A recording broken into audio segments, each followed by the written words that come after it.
ദൈവാനുഗ്രഹ നിമിഷങ്ങളായി കാക്കണമേ. ഞങ്ങളുടെ ഈ സമയങ്ങളിലെ സംസാരവും പങ്കുവയ്ക്കലുമല്ല ദൈവമഹത്വത്തിനും മനുഷ്യ നന്മയ്ക്കുമായിട്ട് തീരാൻ ഇടയാകട്ടെ. ഞങ്ങളുടെ എല്ലാ വാക്കുകളെയും ഞങ്ങളുടെ എല്ലാ സംരംഭങ്ങളെയും സമർപ്പിക്കുന്നു. പിതാവും പുത്രനും പരിശുദ്ധാത്മാവുമായ സർവേശ്വര എന്നേക്കും ആമേൻ.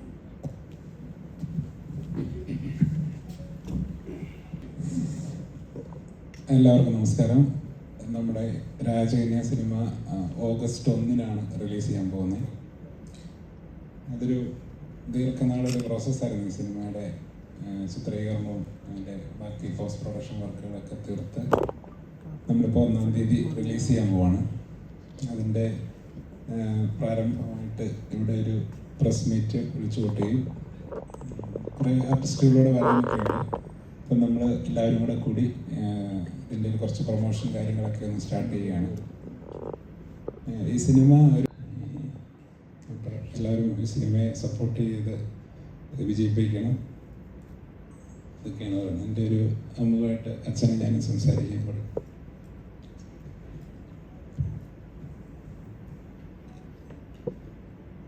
ഇന്ന് നമ്മുടെ സിനിമയുടെ സംസ്കാരം മാറുന്ന ലോകത്തിലാണ്. ഞങ്ങളുടെയൊക്കെ ചെറിയ കാലങ്ങളിൽ നല്ല കഥയുള്ള സിനിമ കണ്ടു കഴിയുമ്പോൾ തന്നെ ചില കാര്യം തിരുത്തണം എന്ന് പ്രേരിപ്പിക്കുന്ന സിനിമകൾ. അപ്പം ആ രീതിയിലായിരുന്നു അപ്പനമ്മ മക്കൾ കുടുംബ ബന്ധം ജീവിത നന്മ ഇതെല്ലാം ഉള്ള പടങ്ങളായിരുന്നു. പക്ഷെ 1990 2000-ന് ശേഷം വരുന്ന കഥകളുടെ ഒന്നുകിൽ അപ്പനും അമ്മയില്ലാത്ത കുറേ പേരുടെ കഥകൾ, കുറേ ഓട്ടങ്ങൾ, ബഹളങ്ങൾ, ഒരു സിനിമ എന്താണെന്ന് പോലും നമുക്കറിയത്തില്ലാത്ത രീതിയിൽ, പിന്നെ ഭയങ്കരമായ ക്രൂരത, രക്തം ചൊരിച്ചൽ, വെട്ട്, കുത്ത്, അതിന് നല്ല നടന്മാർ പോലും നിന്നു കൊടുക്കുന്ന ഒരു ശോചനീയ അവസ്ഥ. അങ്ങനെ സിനിമ നെഗറ്റീവായിട്ട് സമൂഹത്തിലേക്ക് വരാൻ തുടങ്ങി. അത് കണ്ടിട്ട് ആത്മഹത്യ ചെയ്യുന്നവർ, ആ രീതിയിൽ കൊള്ളയടിക്കുന്നവർ, അങ്ങനെയുള്ള നെഗറ്റീവ് ചിന്തകൾ ഒരുപാട് പടരുമ്പോൾ ഒരു തിരിച്ചുപോക്കിനുള്ള ക്ഷണമാണ് രാജകന്യക എന്ന ഈ സിനിമ. അല്പം കൂടി ഇപ്പം ആര് കണ്ടാലും അവർക്ക് തോന്നും അല്പം കൂടി സത്യസന്ധതയോടെ ജീവിക്കണം, നീതിയോടെ, മാന്യമായി, കരുണയോടെ. അങ്ങനെയൊക്കെ ജീവിക്കാനുള്ള ഒരു പ്രചോദനം കൊടുക്കുകയാണ് ഈ സിനിമ. ഇപ്പം ഒരു കഥയുണ്ട്, സമൂഹത്തെ സ്വാധീനിക്കുന്ന ചിന്തകളുണ്ട്. ഏത് ജാതിയിൽപ്പെട്ടാലും നന്മയിൽ ജീവിക്കണം എന്നുള്ള ഒരു പ്രേരണയും ഈ പടത്തിലൂടെ പ്രേക്ഷകരിലേക്ക് കടന്നു വരുന്നുണ്ട്. അങ്ങനെയുള്ള ഒരു പടമായതുകൊണ്ടാണ് അതിൻ്റെ ഒരു അവസാന കാലത്ത് ഞാനും ഇപ്പോൾ ഒരു റോളെടുത്ത് ആ സിനിമയിലേക്ക് വന്നത്. ഒരു സമൂഹത്തിൽ നന്മ വരുത്തുന്ന, ഈശ്വരവിശ്വാസം വളർത്തുന്ന, സത്യം വളർത്തുന്ന ഒന്നായിട്ട് ഈ പടം നിലകൊള്ളുന്നു. ആ രീതിയിൽ രാജകന്യക നമ്മുടെ സമൂഹത്തെ സ്വാധീനിക്കും. അതാണ് ഇതിറങ്ങുന്നതിന് തൊട്ട് മുമ്പ് ദിവസങ്ങളിൽ എൻ്റെ പ്രതീക്ഷ.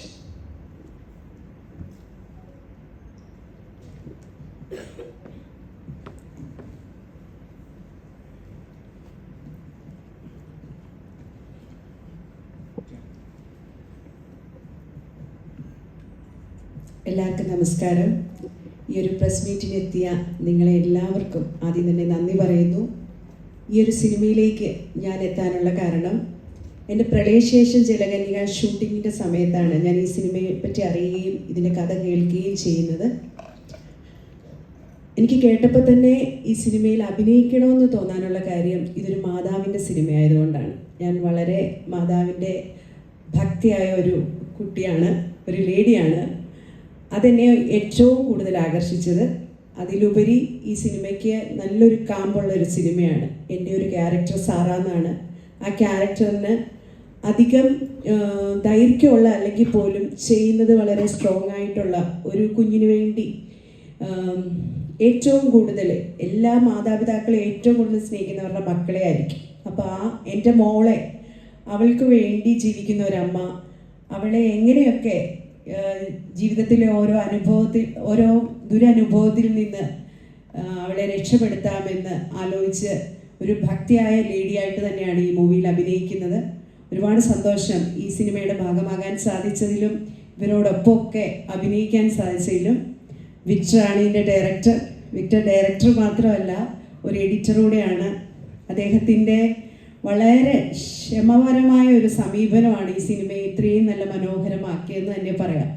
അദ്ദേഹം പെട്ടെന്ന് തീർത്ത ഒരു സിനിമയല്ല, നീണ്ട 2 വർഷത്തോളമായി ഈ സിനിമ ഷൂട്ട് നടക്കുന്നു. ഏകദേശം ഇതിൻ്റെ പകുതിയോളം കഴിഞ്ഞ സമയത്താണ് ഞാൻ ഈ സിനിമയിൽ ജോയിൻ ചെയ്യുന്നത്. അത് ഒന്നിച്ചല്ല ഈ സിനിമ മുഴുവൻ കംപ്ലീറ്റ് ചെയ്തത്, പാർട്ടായിട്ട് കുറച്ച് ദിവസങ്ങളെടുത്ത് പണം സംഭരിച്ച് വളരെ സമയമെടുത്തും ചെയ്ത ഒരു സിനിമയാണ്. സിനിമ ചെയ്ത പോലെ തന്നെ അതിൻ്റെ എഡിറ്റിങ്ങും ഡബ്ബിങ്ങും എല്ലാം അദ്ദേഹം ഒരുപാട് സമയമെടുത്ത്, അദ്ദേഹത്തിൻ്റെ വൈഫാണ് ഈ സിനിമ എഡിറ്റ് ചെയ്തിരിക്കുന്നത്. ഇത്രയും നല്ല ആൾക്കാരുടെ കൂടെ വർക്ക് ചെയ്യാൻ സാധിച്ചത് തന്നെ ദൈവത്തിൻ്റെ ഒരു വലിയ അനുഗ്രഹമാണ്.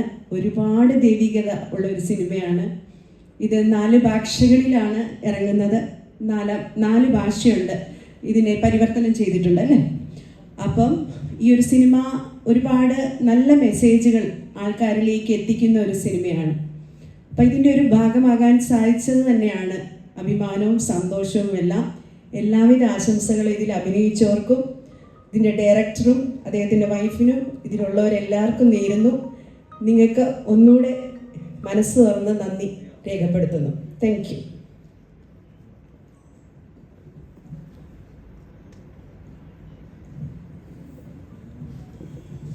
നമസ്കാരം, ഞാൻ കോട്ടയം രമേശ്. ഈ രാജകന്യക എന്ന സിനിമയെക്കുറിച്ച് പറയുവാനാണെങ്കിൽ, വിക്ടർ എന്നോട് ഒരു സിനിമയുണ്ടെന്നും അതിലൊരു വേഷം ചെയ്യണമെന്നും പറഞ്ഞ് എന്നെ വിളിച്ചിരുന്നു. ശ്രീ ജോസ് വരാപ്പുഴയാണ് അതിന് നിമിത്തമായത്. അങ്ങനെ വിക്ടറുമായിട്ട് സംസാരിച്ച് കഴിഞ്ഞപ്പോൾ അദ്ദേഹത്തിൻ്റെ സംസാരത്തിൽ നിന്നും എനിക്ക് ഒരു കാര്യം മനസ്സിലായി. മലയാള സിനിമയുടെ ഒരു കാലഘട്ടത്തിലുണ്ടായിരുന്ന അവതരണ രീതി, അത് തിരിച്ച് അതിലേക്ക് എത്തണം എന്ന് ആഗ്രഹിക്കുന്ന, അതായത് കഥാപരമായി സാമൂഹിക സാംസ്കാരിക കുടുംബ ബന്ധങ്ങളിലും ഒക്കെ ഇടകലർന്നു പോകുന്ന അങ്ങനെ ഒരു സംസ്കാരത്തിൽ സിനിമ ഉണ്ടായിരുന്ന കാലം, അതിലേക്ക് തിരിച്ചു പോകണമെന്നായിരുന്നു അദ്ദേഹത്തിൻ്റെ ആ പറച്ചിൽ നിന്ന് ആഗ്രഹമെന്ന് എനിക്ക് മനസ്സിലായി. അപ്പോൾ എനിക്കും തോന്നി, ഞാൻ സിനിമ കണ്ടു തുടങ്ങിയ കാലത്ത് അങ്ങനെയുള്ള സിനിമകളായിരുന്നു ധാരാളം.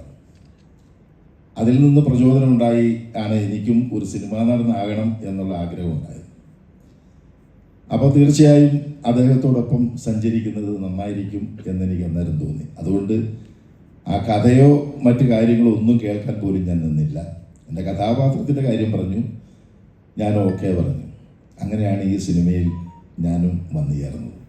അതൊരു ഭാഗ്യമായിട്ട് ഞാൻ കരുതുന്നു. കാരണം ഒരു നല്ല സിനിമയുടെ പിറവിക്ക് വേണ്ടിയിട്ട് അതിൻ്റെ പിന്നിൽ എവിടെയെങ്കിലും എന്നാൽ കഴിയാവുന്നത് ചെയ്യാൻ സാധിച്ചു എന്ന ചാരിതാർത്ഥത്തോടു കൂടിയാണ് ഞാനും ഈ സിനിമയുടെ ഈ നിമിഷം വരെയും ഈ സിനിമയോടൊപ്പം സഞ്ചരിക്കുന്നത്.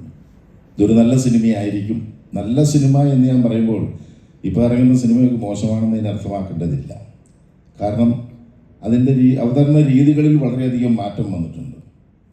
ഇപ്പോൾ പ്രധാനമായിട്ടും കണ്ടുവരുന്നത് ഒരു സിനിമ സാമ്പത്തിക ലാഭമുണ്ടാകണം, അതോടൊപ്പം തന്നെ അതിനകത്ത് പ്രവർത്തിക്കുന്നവർക്ക് പേരും പെരുമയൊക്കെ ഉണ്ടാകണം, എല്ലാവരും അറിയപ്പെടണം എന്ന ആഗ്രഹം മാത്രമേ ഉണ്ടായിരുന്നുള്ളൂ.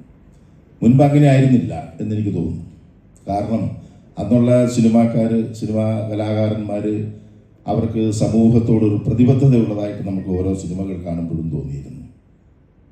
അപ്പോൾ അതിനുവേണ്ടി അവർ പണമോ അല്ലെങ്കിൽ പേരും പ്രശസ്തിയോ മാത്രം നോക്കിയിരുന്നില്ല. പ്രധാനമായിട്ടും സാമൂഹികപരമായ നന്മയ്ക്ക് വേണ്ടിയിട്ടുമൊക്കെ ആയിരുന്നു അന്നത്തെ പ്രൊഡ്യൂസർമാർ ഉൾപ്പെടെയുള്ള മറ്റ് സംവിധായകരാണേലും ടെക്നീഷ്യന്മാരാണേലും ഒക്കെ പ്രവർത്തിച്ചിരുന്നത് നമുക്ക് തോന്നും. ഇന്ന് പേരെടുക്കണം, സാമ്പത്തിക ലാഭം ഉണ്ടാകണം എന്നുള്ള ചിന്ത. അതുകൊണ്ടാണ് നമ്മൾ ഒരു ജോണർ വരുന്ന സിനിമകൾ തന്നെ തുടർച്ചയായിട്ട് ഇങ്ങനെ വരുന്നതാണ്. ഒരു സിനിമ വിജയിച്ചു എന്ന് കണ്ടു കഴിഞ്ഞാൽ പിന്നെ അതിൻ്റെ ആ കഥയുടെ തന്തു മനസ്സിലാക്കി ആ കഥാതന്തുവിനെ ബേസ്മെൻ്റ് ആക്കിക്കൊണ്ടായിരിക്കും പുറകെ വരുന്ന കുറേ സിനിമകൾ. അപ്പം ആ ഒരു രീതിക്ക് മാറ്റമുണ്ടാകും, അല്ലെങ്കിൽ ഉണ്ടാകണം എന്നുള്ള രീതിയിലായിരിക്കും ഈ സിനിമ ഇതിൻ്റെ സംവിധായകൻ ഉദ്ദേശിച്ചിരിക്കുന്നതെന്ന് എനിക്ക് തോന്നുന്നു.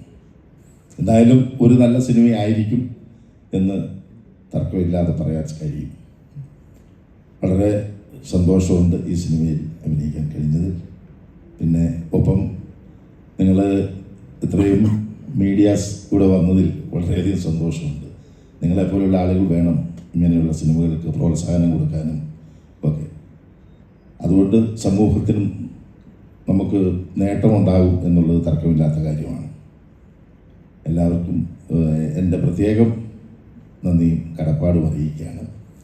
പിന്നെ പ്രേക്ഷകരോട് പറയാനുള്ളത്, ഈ ഒരു സിനിമ ഒരു നല്ല സിനിമയായിരിക്കും. അത് നല്ല മനസ്സിൻ്റെ ഉടമകളായിട്ടുള്ള ആളുകൾക്ക് വളരെയധികം ഗുണം ചെയ്യും, വളരെയധികം പ്രചോദനമുണ്ടാകും. ഈ സിനിമ കാണണം, നിങ്ങൾ തിയേറ്ററിൽ വന്ന് ഈ സിനിമ നിങ്ങളെല്ലാവരും കാണണം എന്നുള്ളൊരു അഭ്യർത്ഥനയാണ് എനിക്ക് ഈ അവസരത്തിൽ പറയാനുള്ളത്. നന്ദി.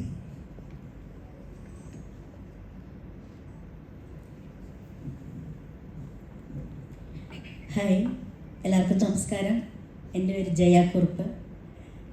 എന്നെ നിങ്ങൾ കണ്ടിട്ടുണ്ടോയെന്ന് എനിക്കറിയില്ല, കാരണം ഈ ഒരു രൂപത്തിലല്ല എന്നെ സിനിമയിൽ കാണുന്നത്. ഏറെ അഭിമാനത്തോടെ, അതിലേറെ സന്തോഷത്തോടെയാണ് ഞാനിവിടെ ഇരിക്കുന്നത്. കാരണം വിക്ടർ, ഇതിൻ്റെ ഡയറക്ടർ, ഞങ്ങളുടെ നാട്ടുകാരനാണ്. ഞാൻ കട്ടപ്പനയാണ് സ്ഥലം കേട്ടോ. അദ്ദേഹം ബദേലിലാണെന്നാണ് പറഞ്ഞത്. എന്നെ വിളിച്ചപ്പോഴും അദ്ദേഹം ഒരു നാടിൻ്റെ ഒരു കട്ടപ്പനക്കാരനാണെന്ന് പറഞ്ഞിട്ടാണ് അദ്ദേഹം എന്നെ വിളിച്ചത്. ഇതിൽ ചെറിയ ക്യാരക്ടറാണ് ഞാൻ ചെയ്തിരിക്കുന്നത്, ഒരമ്മ ക്യാരക്ടർ. അതിലൊരു സവിശേഷത കൂടിയുണ്ട്. മറ്റ് പടങ്ങളിൽ ഞാൻ ചെയ്ത മാതിരിയുള്ള ഒരു ക്യാരക്ടറല്ല ഇത്. അതിലൊക്കെ അമ്മ വേഷമാണെങ്കിലും നരപ്പിച്ച് ഡള്ളടിച്ച് ഒരു ബ്ലാക്ക് മേക്കപ്പ് ഇട്ടിട്ട ഒരു ക്യാരക്ടറാണ് ചെയ്തിരിക്കുന്നത്. അതിൻ്റെ ഒരു സന്തോഷം കൂടിയുണ്ട് എനിക്ക് ഈ സിനിമ ചെയ്യുമ്പോൾ. പിന്നെ ഈ സിനിമയെക്കുറിച്ച് പറയുകയാണെങ്കിൽ, രാജകന്യക, അതിൻ്റെ പേരിൽ തന്നെ ഒരു പോസിറ്റിവിറ്റി ഉണ്ട് അല്ലേ. പിന്നെ എനിക്ക് വിക്ടറിനോടൊപ്പം മറ്റ് ആർട്ടിസ്റ്റുകളോടൊപ്പം ചെയ്യാൻ പറ്റിയതിൽ വലിയ സന്തോഷമുണ്ട്. പ്രത്യേകിച്ച് ഒരു നാടക കുടുംബക്കാരനായ കോട്ടയം രമേശേട്ടനോടൊപ്പം 2 സിനിമ ചെയ്യാൻ കഴിഞ്ഞു. അതിലൊന്ന് ഇതാണ്, മറ്റേ സൂക്ഷ്മദർശിനിയാണ്. അന്ന് അവിടെ വെച്ച് കണ്ട രമേശേട്ടന് ഇന്ന് എന്നെ കണ്ടപ്പോൾ മനസ്സിലായില്ല. അത് എന്താണെന്ന് വെച്ചാൽ അന്നത്തെ മേക്കപ്പിൻ്റെയും ഒരിതുകൊണ്ടാണ്. എന്തായാലും ഈ സിനിമ ഒരു വൻ വിജയമായിരിക്കുമെന്ന് എൻ്റെ മനസ്സ് പറയുന്നു. എല്ലാവർക്കും ഓഗസ്റ്റ് 1 നല്ലൊരു സിനിമ വിക്ടർ നമുക്ക് സമ്മാനിക്കുന്നുണ്ട്. അതിലൊരു പാർട്ടാവാൻ കഴിഞ്ഞതിൽ ഏറെ സന്തോഷത്തിലാണ് ഞാൻ. വിക്ടറിനോടും ഇതിൻ്റെ ടീം അംഗങ്ങളോടും ജോസിയേട്ടനോടും എൻ്റെ എല്ലാവിധ നന്ദിയും പറയുന്നു. ഒപ്പം മീഡിയ ഞങ്ങളെ പ്രോത്സാഹിപ്പിച്ചുകൊണ്ടിരിക്കുന്ന നിങ്ങൾക്ക് ഓരോരുത്തർക്കും ഹൃദയത്തിൻ്റെ ഭാഷയിൽ നന്ദി പറഞ്ഞുകൊണ്ട് നിർത്തുന്നു. Thank you.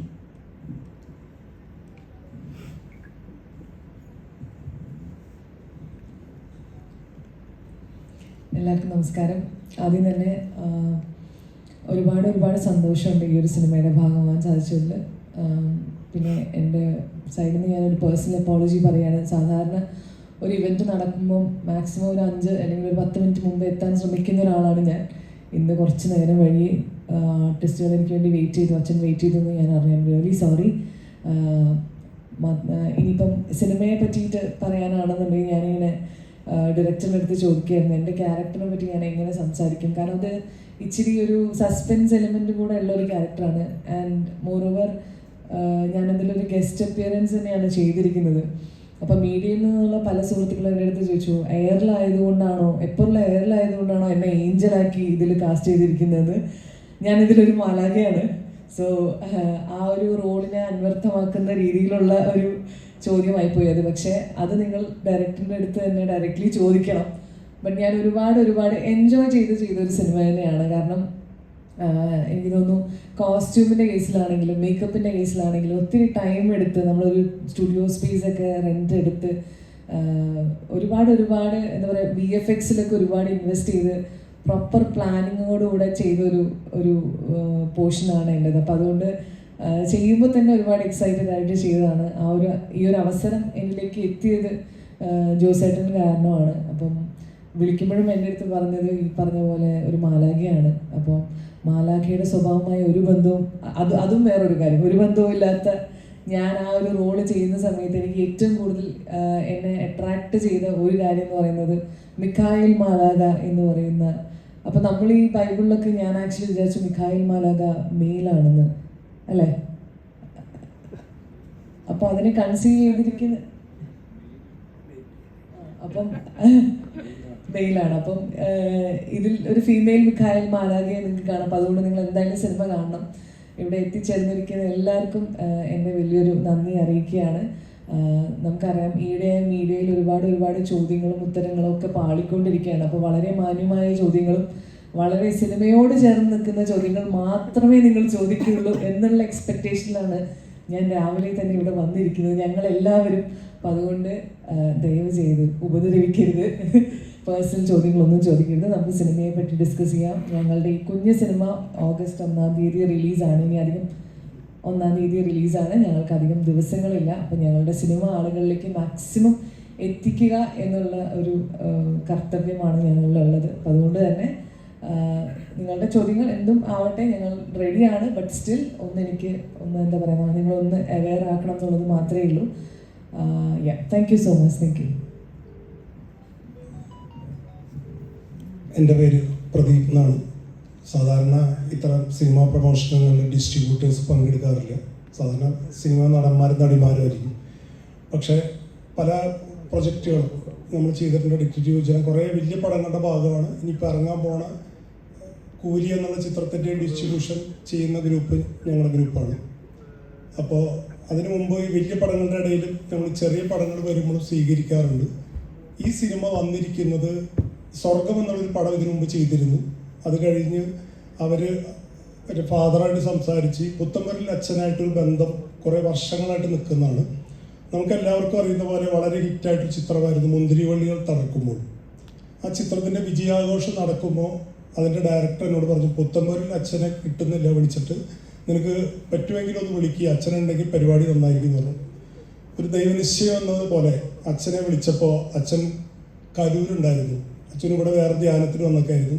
അന്ന് അച്ഛൻ എന്നോട് വരാമെന്ന് പറഞ്ഞ പോലെ വന്നു. ആ ഒരു സിനിമയുടെ ഫംഗ്ഷൻ ഒരു ഫാദറായിട്ട് ഞങ്ങൾക്ക് തുടങ്ങാൻ പറ്റി. അതിൻ്റെ വിജയാഘോഷം നല്ല രീതിയിൽ അച്ഛന് അതിനൊരു ബന്ധമുണ്ട്. ഞാൻ ചോദിച്ചു, ഫാദറെ എങ്ങനെയാണ് പുത്തമ്പൂരിൽ അച്ഛന് നമ്മുടെ മുന്തിരിവള്ളികളായിട്ടുള്ള ബന്ധം എന്ന് വെച്ചപ്പോൾ അതിൽ നർമ്മരസമായിട്ടുള്ള കുറേ കാര്യങ്ങൾ പറഞ്ഞു കൊടുത്തിട്ടുണ്ട് അച്ഛൻ ഒരു ഭർത്താവ് ഭാര്യയുടെ അടുത്ത് അദ്ദേഹത്തിൻ്റെ സ്നേഹം പ്രകടിപ്പിക്കുക എന്നുള്ള കാര്യങ്ങളൊക്കെ ചെയ്യാൻ കുറച്ച് കാര്യങ്ങൾ അച്ഛൻ പറഞ്ഞു എന്ന് പറഞ്ഞു. എനിക്ക് രസകരമായിട്ട് തോന്നിയത് അതിൽ ചിരിക്കാനും അതിൽ ഏറ്റവും കൂടുതൽ രസകരമായ കുറേ സാധനങ്ങൾ ഫാദറുടെ അടുത്ത് വന്നു. ഈ സിനിമ വന്നപ്പോഴും പുത്തമ്പരിൽ അച്ഛനായിട്ട് എന്നെ വിളിച്ചു, സംസാരിച്ചു. എന്തായാലും എനിക്ക് വലിയ സന്തോഷമുണ്ട്, നീയാണ് അത് ഡിസ്ട്രിബ്യൂട്ട് ചെയ്യണമെന്ന് പറഞ്ഞപ്പോൾ. അതായത് അച്ഛനോട് പറഞ്ഞത് ദൈവനിശ്ചയമാണ്, നിൻ്റെ അടുത്തേക്ക് തന്നെ ആ സിനിമ വന്നു, ഞാൻ വളരെയധികം കൃതാർത്ഥനാണെന്ന് പറഞ്ഞു. അച്ഛനും കൂടി ആലോചിച്ചിട്ട് ഞാൻ പറഞ്ഞു, സിനിമ ചെയ്യുമ്പോഴും തിരക്കുകളുടെ ഇടയിലും ഈ സിനിമ ചെയ്യാൻ ഇതിൻ്റെ വിതരണ രീതിയിൽ മറ്റു സിനിമകളിൽ നിന്ന് വ്യത്യസ്തമായിട്ടുള്ള കുറച്ച് കാര്യങ്ങൾ പറയാൻ ആഗ്രഹിക്കുന്നു. അതായത് കേരളം ഒട്ടുക്കൊന്നും ഈ സിനിമ റിലീസ് ചെയ്യില്ല. ഈ സിനിമ ഇടുക്കി, കോട്ടയം, ആലപ്പുഴ, തൃശ്ശൂർ, എറണാകുളം, മലബാറിൻ്റെ 1-2 സ്ഥലങ്ങൾ. എന്തുകൊണ്ടാണ് അങ്ങനെ ചെയ്യുന്നത് വെച്ചാൽ ഇവർ വർക്ക് ചെയ്ത് പള്ളികളിലും ബാക്കിയുള്ളിടത്തൊക്കെ സിനിമ എത്തിച്ചിട്ട് ഒരു കുഞ്ഞു സിനിമ വിജയിക്കാനുള്ള കുറച്ച് പരിപാടികൾ നമ്മൾ ചെയ്തിട്ടുണ്ട്. കുറച്ച് ഷോസും കാര്യങ്ങളായിട്ടാണ് നമ്മളിത് തുടങ്ങുന്നത്. അങ്ങനെ തുടങ്ങിയിട്ടില്ലെങ്കിൽ എന്താ കുഴപ്പമെന്ന് പറഞ്ഞാൽ ഇവർക്ക് ഒരാഴ്ച കൊണ്ട് സിനിമ പോകരുത്. ചിലപ്പോൾ 1 വർഷം അല്ലെങ്കിൽ 2 വർഷം എടുത്തിട്ടായിരിക്കും ചിലപ്പോൾ കേരളം മുഴുവൻ കളിച്ച് കിട്ടുക. പക്ഷേ അത് ആ രീതിയിൽ എത്തിച്ചതിന് ശേഷം മാത്രമാണ് നമ്മൾ ഈ സിനിമ പുറത്തേക്ക് വിടുന്നത്. അപ്പോൾ പല പടങ്ങളും നമ്മുടെ തന്നെ വരും, ഓണം വരും, ഇങ്ങനെയൊക്കെയുള്ള സമയത്തും ഈ സിനിമ കുറച്ച് തലങ്ങളിൽ കണ്ടിന്യൂ ചെയ്തുകൊണ്ടിരിക്കും. അങ്ങനെ ചെയ്തില്ലെങ്കിൽ ഒറ്റ സമയത്ത് 300 തിയേറ്ററിലൊക്കെ പടം എടുത്ത് സിനിമ മാറി അതില്ല നിർത്തിപ്പോയി എന്നുള്ളതൊക്കെ വിചാരിക്കേണ്ട വേറൊരു രീതിയാണ് ഞാൻ ഇതിനു വേണ്ടിയിട്ട് ചെയ്തിരിക്കുന്നത്. അത് ഡയറക്ടർക്കും അതിൽ അഭിനയിച്ച ആൾക്കാർക്കൊക്കെ വളരെ സന്തോഷമായി. കാരണം എന്താ വെച്ചാൽ ഉള്ള സ്ഥലങ്ങളിൽ അവരെ വർക്കിംഗ് രീതികളൊക്കെ നടക്കുന്നുണ്ട്, പള്ളികളിൽ പോകുന്നുണ്ട്, വർക്ക് അവിടുത്തെ അങ്ങനത്തെ രീതിയിൽ കൂടിയാണ് നമ്മൾ ഈ സിനിമ മുന്നോട്ട് കൊണ്ടുപോകുന്നത്. അത് ഒത്തിരി ഗുണം ചെയ്യും ആ സിനിമയ്ക്ക്. പിന്നെ എന്നും ഞാൻ പറയാറുണ്ട്, നമ്മുടെ മീഡിയ രംഗത്ത് നിന്ന് കിട്ടുന്ന സപ്പോർട്ടാണ് ഞങ്ങൾക്ക് എപ്പോഴും ഒരു സിനിമയ്ക്ക് കരുത്താവുന്നത്. പണ്ടുള്ള കാലങ്ങളിൽ ആൾക്കാർ പറഞ്ഞു കേട്ടും കാര്യങ്ങളെക്കാളും കൂടുതൽ പെട്ടെന്ന് അറിയും ആൾക്കാരുടെ ഇടയിൽ. അപ്പോൾ അതിനുള്ള ഏറ്റവും കൂടുതൽ ഗുണം ചെയ്യുന്നത് നിങ്ങളെപ്പോലുള്ള എൻ്റെ സുഹൃത്തുക്കൾ തന്നെയാണ്. അപ്പോൾ ഈ വലിയ പടങ്ങൾക്ക് കൊടുക്കുന്ന പോലെ തന്നെ ആ ഒരു സഹകരണം എൻ്റെ ഈ ചെറിയ പടത്തിന് നിങ്ങൾ തരുമെന്നറിയാം. എന്തായാലും എല്ലാവർക്കും ഈ അവസരത്തിൽ ഞാൻ നന്ദി കൂടി അറിയിക്കുന്നു.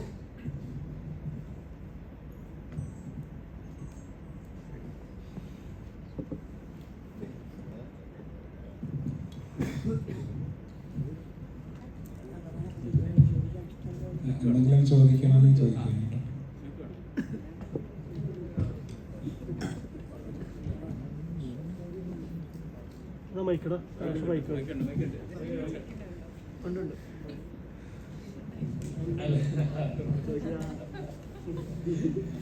എന്തായാലും ഇത്തവണ അവിടെ തുടങ്ങണ്ട.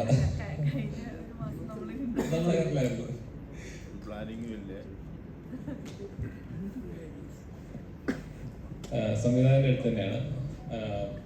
എന്തുകൊണ്ടാണ് ഇക്കാലത്ത് ഇങ്ങനെ ഒരു ചിത്രത്തിന്റെ പ്രാധാന്യം? കാരണം എന്താണെന്ന് വെച്ചാൽ ഇപ്പോൾ ഒരു പാസൺ ബേസ് ആയിട്ടുള്ള സിനിമകളാണ് കൂടെ വന്നുകൊണ്ടിരിക്കുന്നത്. ആളുകൾ കൂടെ ത്രില്ലിംഗ് ആയിട്ടുള്ള അല്ലെങ്കിൽ കുറച്ചുകൂടെ ഫാമിലി ഓറിയന്റഡ് സിനിമകൾ വരുന്നു, കോമഡി ചിത്രങ്ങൾ വരുന്നു. അപ്പോൾ അങ്ങനെ ഒരു ജോണറിൽ ഓടിക്കൊണ്ടിരിക്കുന്ന കാലങ്ങളിൽ ആളുകൾ ഇങ്ങനത്തെ ഒരു എന്താ പറയുക, ഒരു ഡിവൈൻ ആയിട്ടുള്ള അല്ലെങ്കിൽ ഒരു കുറച്ചുകൂടെ ഇങ്ങനത്തെ ടൈപ്പ് ജോണറുള്ള പടങ്ങൾ കാണുന്നത് ആളുകൾ കുറവാണ്. നമ്മൾ ടി വിയിൽ ഒന്നും കണ്ടിട്ടുണ്ട്, അത് പണ്ട് കാലത്ത് ടി വിയിലൊന്നും കാണുക. അപ്പം ഇങ്ങനൊരു ഫാസ്റ്റ് ജോണിൽ പോയിക്കൊണ്ടിരിക്കുന്ന കാലത്ത് ഇങ്ങനെ ചിത്രത്തിന് പ്രാധാന്യം എന്താണ്? ഒരുപക്ഷെ ഇപ്പം സിനിമ കണ്ടിട്ടില്ലാത്തതുകൊണ്ട് ആയിരിക്കും ഞാൻ വിചാരിക്കുന്നു. ഇത് ഇങ്ങനെ ഒരു ഫെയ്ത്ത് പടമല്ല. ഒന്നാമത്തെ കാര്യം, ഞാനിങ്ങനെ എഴുതി വെച്ചിട്ടുള്ള ഒരു 6-7 സ്ക്രിപ്റ്റുകളുണ്ടായിരുന്നു. ഒരു 6-7 വർഷമായിട്ട് ഞാൻ വേറെ നല്ല കൊമേഴ്ഷ്യൽ സിനിമകളുടെ നല്ല രീതിയിൽ ചെയ്ത് ഈ സബ്ജക്റ്റ് ഇതിൻ്റെ ഇടയ്ക്ക് കയറി വന്നതാണ്, ഇതിൻ്റെ ത്രെഡൊക്കെ. പിന്നെ ഇതൊരു ഫാൻറ്റസി ത്രില്ലറാണ് ഈ പടം. ഇത് 2 കാലഘട്ടം കാണിക്കുന്നുണ്ട്. ഒരു ഗ്രാമവും അത് അതിൻ്റെ ഒരു ക്രൗണൊക്കെ ആയിട്ട് ബന്ധപ്പെട്ട ഒരു മിത്തും ഇതൊക്കെയാണ് എൻ്റെ ഒരു തീം. പിന്നെ അതിങ്ങനെ ഒരു സിനിമ നമ്മൾ ചെയ്യുമ്പോൾ അത് ഏതെങ്കിലും ഒരു റിലീജിയൻ ഒരു ബേസ് ഉണ്ടാവുമല്ലോ. അതിലെ പ്രധാന ക്യാരക്ടേഴ്സ് ഒന്നെങ്കിൽ ഒരു ക്രിസ്ത്യനോ അല്ലെങ്കിൽ ഒരു ഹൈന്ദവ ഇതായിരിക്കും, ഏതെങ്കിലും ഒരു അപ്പോൾ നമ്മുടെ ഈ കഥയുടെ ഒരു ബേസ് എടുക്കുന്നത് ഒരു ഗ്രാമവും ഒരു മാതാവുമായിട്ട് ബന്ധപ്പെട്ട ഒരു സബ്ജക്റ്റാണ് അതിൻ്റെ ഒരു ത്രെഡ്. അപ്പോൾ അതിനൊരു ക്രിസ്ത്യൻ ഒരു മൂഡിലാണല്ലോ അതിൻ്റെ സ്റ്റോറി പോകുന്നത്. അപ്പോൾ ഈ കഥയിൽ ഞാൻ ഒരിക്കലും അതൊരു ക്രിസ്ത്യൻ ഒരു ഭക്തി പടമായിട്ടല്ല ഈ സിനിമ ഉണ്ടാക്കി ചെയ്യുന്നത്. ഈ സിനിമ എല്ലാ റിലീജിയൻസ് ആൾക്കാരും വരുന്ന ഒരു ഗ്രാമത്തിൻ്റെ കഥയാണ്. അപ്പോൾ അതിലെ എല്ലാ റിലീജിയനിൽപ്പെട്ട ആൾക്കാർക്കും ഇഷ്ടപ്പെടുന്ന രീതിയിലും ഒപ്പം ഒരുപാട് ഇൻട്രസ്റ്റിംഗ് ആയിട്ടുള്ള ഫാൻറ്റസി മോഡ് ത്രില്ലറായിട്ടുള്ള ഒരുപാട് കാര്യങ്ങളുണ്ട്. ഒരിക്കലും ഇതിങ്ങനെ ഒരു ഫുൾ ഒരു ഭക്തി പടമല്ല. ഒന്നാമത്തെ കാര്യം.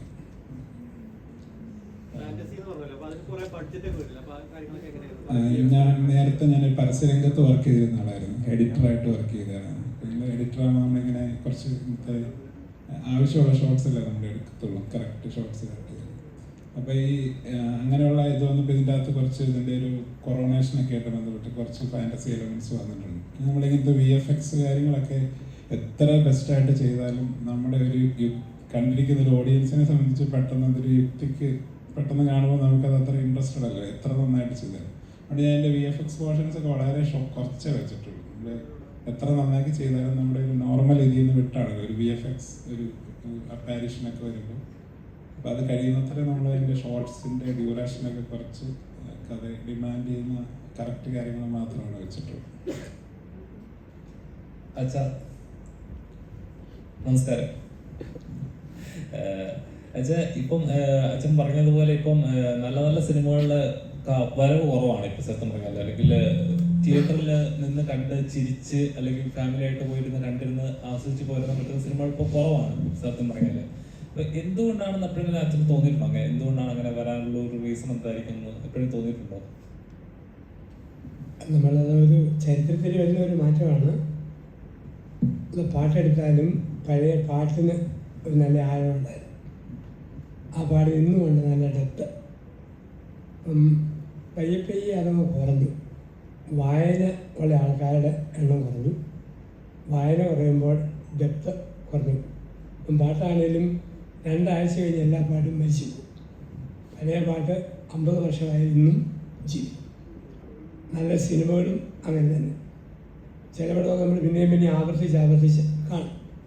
അപ്പം അങ്ങനെയുള്ള വയലാറിനെ പോലെയുള്ള ആഴമുള്ള എഴുതുന്ന നല്ല പാട്ടെഴുത്തുകാരില്ല. അങ്ങനെ ഒരു കാലത്ത് കുറേ പേരുണ്ടായിരുന്നു. നല്ല ഒരു വികാരതരത്തിലുള്ള രീതിയായിട്ട് മാറി. ഇപ്പോൾ സമൂഹത്തിൽ തന്നെ ഒരു വൈകാരികമായ ഒരു തലങ്ങളിലാണ് എല്ലാം പോവുക. അതുകൊണ്ട് കുറച്ച് ചിരി, കുറച്ച് കൊലപാതകം, കുറച്ച് സ്റ്റാൻഡ്, കുറച്ച് ഭീകരത, അതായത് ഏച്ചു കെട്ടിയ ഒരു പടം. കഥയുണ്ടെന്ന് വെച്ചാൽ കഥയില്ല. അതേ സമയത്ത് കണ്ടിരിക്കുന്നു, ഇൻ്റർവെൽ എഴുന്നേറ്റ് വാങ്ങി ചിലപ്പം തോന്നിയാലും പോകാൻ പറ്റിയല്ല. ആ രീതിയിലുള്ള കഥകളായിട്ട് വന്നത്. സമൂഹത്തിൽ വന്ന വായനയുടെയും ആത്മീയ ആഴങ്ങളുടെയും കുറവാണ് സിനിമാ ലോകത്തും എഴുത്ത് ലോകത്തും എല്ലാം വന്നിരിക്കുന്നത്. അച്ഛൻ മലയാളികൾക്ക് പുതുമയുള്ള ഒരു ആളല്ല. എന്നും ഹാസ്യത്തിലൂടെ ആയാലും ഒരുപാട് കഴിവുള്ള കാര്യങ്ങൾ മലയാളികൾക്ക് പറഞ്ഞു കൊടുത്തിട്ടുള്ള ഒരാളാണ് താങ്കൾ. പലപ്പോഴും തോന്നിയിട്ടുണ്ട് ഇത്രയും ടാലന്റഡ് ഉള്ള ഒരാള് സിനിമയിലേക്ക് വരാൻ ലേറ്റ് ആയി പോയോ? എപ്പോഴും തോന്നിയിട്ടുണ്ടോ? അതില്ല, പല പ്രാവശ്യം പൃഥ്വിരാജിൻ്റെ കൂടെ മോഹൻലാലിൻ്റെ കൂടെ ഒക്കെ പടങ്ങളിൽ ചില അച്ഛനായിട്ട് അഭിനയിക്കാമെന്ന് ചോദിച്ചിട്ടുണ്ട്. അപ്പോൾ ഞാൻ ഒരിക്കലും പറഞ്ഞു വെള്ളക്കുപ്പായിട്ട് അച്ഛനായാൽ അഭിനയമാവും, ഈ രസ്യം മാത്രമേ വരത്തുള്ളൂ. അങ്ങനെ ചില കൊച്ചു കൊച്ചു പടങ്ങളിലൊക്കെ അങ്ങനെ അതിന് ഒരു പ്രാവശ്യം ബുമറാങ് വന്നു ചമ്പൻ വിനോദിൻ്റെ. അതെൻ്റെ ഒരു ധ്യാനപ്രസംഗം കാണിക്കുന്ന ഒരു സിനിമ. പിന്നെ പഴയ അശോകനൊക്കെ കൂടി കാറ്റിനിരിക്കുക.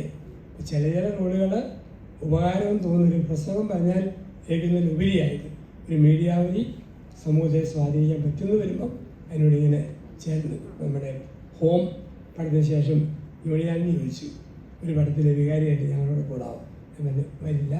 അപ്പം അങ്ങനെ ഒരു ആഗ്രഹമില്ല. ഇതൊരു മൂല്യം പകരുന്നതായതുകൊണ്ടാണ് ഇതിൻ്റെ ഭാഗമായിട്ട് ചേർന്നിരിക്കുന്നത്. അച്ചു, ഈ പഴയ പാട്ടുകളൊക്കെ ആളുകൾ കേൾക്കുന്നുണ്ട് പറഞ്ഞല്ലോ. അപ്പം അത് ആ ജനറേഷനിലുള്ള ആൾക്കാരല്ലേ കേൾക്കുന്നത്? ഇപ്പോഴത്തെ പിള്ളേരൊക്കെ കേൾക്കുന്നുണ്ടോ? ഇപ്പോഴും ഗാനമേളിക്ക് ആ പാട്ട് അവരും പാടുന്നു. ഒത്തിരി ഇളകി ചാടി വരുമ്പം അവർ തന്നെ 1000 ഭാഷകളൊക്കെ പിന്നെയും പാടുന്നുണ്ട്. കരിമുകിൽ കാട്ടില് എല്ലായിടത്തും അതുകൊണ്ട്. കാരണം മറ്റേതിനൊരു കുറച്ച് പിള്ളേരുടെ ഒരു മേളത്തിൽ പോകുന്നല്ലാണ്ട് ഇരുന്ന് കേൾക്കുന്നവരെ ചിന്തിക്കുമ്പോൾ പിള്ളേർ തന്നെയാണ് പാടുന്നത്. ആ ജനറേഷനിലെ പിള്ളേരല്ലേ കേൾക്കുന്നത്? ഇപ്പോഴത്തെ ജെൻസി പിള്ളേരൊക്കെ ഈ പറഞ്ഞ പോലെ റാപ്പും കാര്യങ്ങളൊക്കെ അല്ലേ കൂടുതൽ പ്രിഫർ ചെയ്യുന്നത്? പക്ഷേ ജനിച്ച പിള്ളേരാണല്ലോ ഇപ്പോൾ ശാസ്ത്രീയ പാടുന്നത്. ഏത് പാട്ടാണ് അവർ പാടുന്നത്? പഴയ പുസ്തകം പഴയ പാട്ടുകൾ അവർ പാടുന്നത്. ഒത്തിരി ഒത്തിരി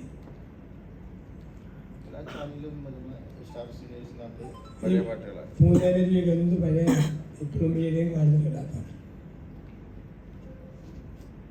പുത്തമ്പത്തം മോശമാണെന്നല്ല പറഞ്ഞത്. അത്തരം വേദികളിൽ ഇത്തരം റാപ്പ് സോങ് പാടി കഴിഞ്ഞാൽ അംഗീകാരം കിട്ടില്ല എന്ന് വിചാരിച്ചിട്ടായിരിക്കും അങ്ങനെ പാടാതിരിക്കുന്നത്. ഒത്തിരി ക്ലാസിക്കലാണല്ലോ. അപ്പോൾ അതിൻ്റേതായ നമുക്കൊരു ലളിതാവലി ആർക്കും പാടാം, പക്ഷേ ഒരു നല്ല ക്ലാസിക്കൽ പാട്ട് പാടാൻ ബുദ്ധിമുട്ടാണ്. അത് അങ്ങനെയുള്ള രീതിയാണ്. ഇറങ്ങുന്ന സിനിമകളാണെങ്കിലും പുതിയ പുതിയ സിനിമകളല്ല 100 കോടി 200 കോടി ക്ലബിലേക്ക് വരുന്നത്. പഴയ സിനിമകളിൽ അത്ര അംഗീകാരം കിട്ടിയിരുന്നില്ലല്ലോ. അതാണ്. പക്ഷെ അവിടെ ഏറ്റവും പടം പൊട്ടിപ്പോന്നും ഇപ്പോൾ ആണുണ്ടോ? എത്ര പടം എന്നോട് എത്ര നിർമ്മാതാക്കൾ സ്ക്രിപ്റ്റ് കൊടുത്തു പ്രാർത്ഥിക്കാൻ വേണ്ടി പറയണം. ഒരു വർഷവും പൊളിഞ്ഞ് 4 നില പൊട്ടിട്ടുണ്ട്. മോഹൻലാലിൻ്റെ ഒക്കെ നല്ല നല്ല നടന്മാരുടെ പടവുകൾ. എൻ്റെ കാരണം കഥയില്ലായ്മയാണ്. കഥയുണ്ടെങ്കിൽ എന്നും വിജയിക്കും. എന്തുകൊണ്ടാണ് തുടരും വിജയിച്ചത്? ദൃശ്യത്തിൻ്റെ ഒരു പതിപ്പ് പോലെ അത് കേട്ടാൽ. പക്ഷെ എന്നാലും ഒരു ആ കഥ വിജയിച്ചല്ലോ. ഇപ്പം ദിലീപാണ് അല്പം ഡിമാൻഡ്. പക്ഷേ പ്രിൻസ് ഹാപ്പി ഫാമിലി 2-3 ആഴ്ച ഓടിയല്ലോ. ഒരു കഥയുണ്ടെങ്കിൽ അതിൽ പുതുമയുടെ ആൾക്കാർ കാണും. അതില്ലാതെ വരുമ്പം മടുത്തു പോകും. ചില പടത്തൊക്കെ ചെയ്യോ കയറിയല്ലോ എന്ന് പറയാം. അത് പറയാൻ ഈ പടം വരികയെന്നാണ് വിശ്വാസം.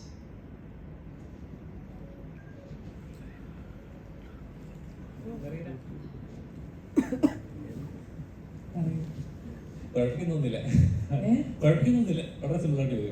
അതായത് ഇപ്പൊ ഈ സിനിമയിലെ കഥാപാത്രം ഒരു ഏഞ്ചലായിട്ടാണല്ലോ, ഒരു ഫാന്റസി ഇതാണ്, എലമെന്റ് ആണ്. അപ്പം നോർമലി നമ്മൾ ഇങ്ങനത്തെ ഒരു ഇപ്പോഴത്തെ ഒരു ടൈപ്പ് ഓഫ് ആക്ടേഴ്സ് ഒരു ഫാന്റസി ക്യാരക്ടർ അത്രത്തോളം ഡെപ്ത് ഉണ്ട്, അല്ലെങ്കിൽ ചെയ്യുന്നതിനകത്ത് ഈ എലമെന്റ് ഞാൻ ചെയ്താൽ എത്രത്തോളം വർക്കാവും, പിന്നെ ആളുകൾ എങ്ങനെ ജഡ്ജ് ചെയ്യുമോ, അല്ലെങ്കിൽ ഒരുപാട് തോട്ട്സ് ഉണ്ടാവുമല്ലോ. അപ്പം ഈ ഒരു കഥ കേട്ടപ്പോൾ ഇങ്ങനെ ഒരു കഥാപാത്രമാണെന്ന് അറിഞ്ഞപ്പോൾ അങ്ങനെ ഒരു തോട്ട്സ് അപ്പോഴും പോയായിരുന്നു? ഇല്ല, എന്നെ ആളുകൾ ജഡ്ജ് ചെയ്യുന്നതിൽ ഒരു പ്രശ്നമുള്ള ആളല്ല ഞാൻ. പക്ഷേ ഫോർ എക്സാമ്പിൾ എനിക്കറിയാം, ഞാൻ ചിലപ്പോൾ ചെയ്ത കഥാപാത്രങ്ങളാണെങ്കിലും ചില ഇൻ്റർവ്യൂസ് ആണെങ്കിലും ഒക്കെ ആളുകൾ ജഡ്ജ് ചെയ്യുന്നുണ്ടാവും. ബട്ട് ഞാനത് തമാശ രൂപേണ ഞാൻ ഇപ്പോൾ നേരത്തെ രാവിലെ ഒരു ഇൻ്റർവ്യൂ എടുക്കുമ്പോൾ ക്വസ്റ്റ്യൻസ് ചോദിക്കുമ്പോൾ പോലും ഞാൻ പറഞ്ഞു ചിലപ്പോൾ ആൾക്കാർ എന്നെ ജഡ്ജ് ചെയ്യുന്നു. ബട്ട് ഞാൻ അങ്ങനെ അതിൽ ബോധേഡായിട്ടുള്ള ഒരു വ്യക്തിയേ അല്ല. എന്നെ പേഴ്സണലി അറിയുന്നവർക്ക് അതറിയാം. സോ ഈ ഒരു കഥാപാത്രം എൻ്റെ അടുത്തേക്ക് വന്ന സമയത്ത് സത്യത്തിൽ ഞാൻ ഇങ്ങനത്തെ ഒരു സാധനം എക്സ്പെരിമെൻ്റ് ചെയ്തിട്ടില്ല എൻ്റെ കരിയറിൽ. ഞാൻ വളരെ ബോൾഡായിട്ടുള്ള, ഇത് ബോൾഡ് തന്നെയാണ്, ബട്ട് നമ്മൾ റിയലിസ്റ്റിക്കലി നിങ്ങൾ പറഞ്ഞല്ലോ ഫാൻറ്റസി എലിമെൻ്റ് ഉണ്ട് അതിൽ. പ്ലസ് വളരെ റിയലിസ്റ്റിക് ആയിട്ട് സാധാരണ ഭൂമിയിൽ ജീവിക്കുന്ന മനുഷ്യന്മാരെ പോലെയുള്ള ക്യാരക്ടേഴ്സ് ഞാൻ ചെയ്തിട്ടുള്ളൂ. അപ്പം ഇത് ആകാശത്ത് നിന്ന് വരുന്ന ഒരാളായിട്ടാണ് ഇതിൽ എന്നെ കാണിക്കുന്നത്. അപ്പം അതിൻ്റെ ഒരു ത്രില്ലുണ്ടായിരുന്നു. പിന്നെ ഞാൻ പറഞ്ഞില്ലേ, അപ്പം എന്നെ എക്സൈറ്റ് ചെയ്യുന്നതിൽ ഏറ്റവും കൂടുതൽ കാര്യങ്ങൾ ഒന്ന് പറഞ്ഞാൽ ഈ ഏഞ്ചൽ, ഈ മിക്കായിൽ എന്ന് പറയുന്ന മെയിലായിട്ടുള്ള ഒരു ഏഞ്ചലിനെ ഒരു ഫീമെയിൽ വേർഷനായിട്ട് കാണിക്കുന്നു. അതെനിക്ക് പ്ലേ ചെയ്യാൻ പറ്റുന്നു. ഈ ഒരു സിനിമയുടെ എന്താ പറയുക, വികൃതി എന്ന് പറഞ്ഞ ഒരു സിനിമ ചെയ്തിട്ടുണ്ട്. അതിൽ വളരെ ചെറിയ പോർഷനേ ഉള്ളൂ. അപ്പം ആ സിനിമയിൽ മൊത്തത്തിൽ സുരാജേട്ടൻ്റെ ക്യാരക്ടറിനെ പൊളിച്ച് ഈ വ്യക്തി ഇങ്ങനെ ആയിരുന്നില്ല എന്ന് കാണിക്കുന്ന ഒരു മൈന്യൂട്ട് പോയിന്റായി ആ ഒരു ഭാഗം മാത്രമേ എനിക്കുള്ളൂ. അതായത് ആ വ്യക്തി ഇങ്ങനെ ആയിരുന്നില്ല എന്ന് ജനങ്ങളെ കാണിച്ചു കൊടുക്കുന്ന ഒരു ക്യാരക്ടർ, അത്രേ ഉണ്ടായിരുന്നുള്ളൂ. പക്ഷെ ഞാൻ ആ സിനിമ ചെയ്തു. അപ്പം അതുപോലെ തന്നെ എക്സൈറ്റിംഗ് ആയിട്ടുള്ളൊരു കാര്യമാണ് ഈ സിനിമയിലും. അതാണ് ഞാൻ പറഞ്ഞത്, ഇതിനൊരു സസ്പെൻസ് എലിമെൻറ്റ് കൂടെ ഉണ്ട്. അപ്പം ഞാൻ ചെയ്തതിൽ ഞാൻ വളരെ ഹാപ്പിയാണ്. സാറും ക്രൂ ഒക്കെ ഹാപ്പിയാണെന്ന് ഞാൻ വിചാരിക്കുന്നു. കാണുന്ന നിങ്ങളും എങ്ങനെയുണ്ടെന്ന് നോക്കിയിട്ട് എൻ്റെ അടുത്ത് പറയണം.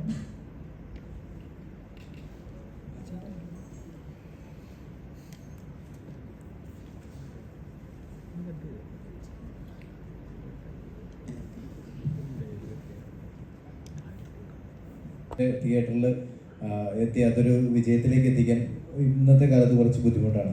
ഇപ്പോൾ രമേശൻ്റെ കാഴ്ചപ്പാടിൽ ഇപ്പോൾ ഈ ഒരു സ്ട്രാറ്റജി, അതായത് ഇവർ എല്ലാ തിയേറ്ററുകളിലും ഒരുമിച്ച് റിലീസ് വരക്കാതെ ഘട്ടം ഘട്ടമായിട്ട് കേരളം മുഴുവൻ എത്തിക്കുക എന്നുള്ള സ്ട്രാറ്റജി പറഞ്ഞപ്പോൾ എന്താ തോന്നിയത്? എല്ലാ സിനിമകളും ഈ തരത്തിലേക്കൊക്കെ വേണമെന്നൊക്കെ ഉള്ള ഒരു ഇതിലേക്ക് വന്നോ? അല്ല, അത് ഇപ്പം ഇതിൻ്റെ സംവിധായകനും പ്രൊഡ്യൂസറും അതുപോലെ ഡിസ്ട്രിബ്യൂട്ടേഴ്സും അവർക്ക് തോന്നിയ ഐഡിയ ആണ്. അപ്പോൾ അത് ഗുണം ചെയ്യുമെന്നാണ് എനിക്ക് തോന്നുന്നത്. കാരണം എല്ലാ സ്ഥലത്തൂടെ ഇപ്പോൾ ഒരേ സമയം റിലീസ് ചെയ്യുമ്പം അവിടേക്കൊക്കെ എല്ലാം ശ്രദ്ധിക്കാനായിട്ടുള്ളൊരു സംവിധാനം അവർക്ക് ഉണ്ടാവില്ല.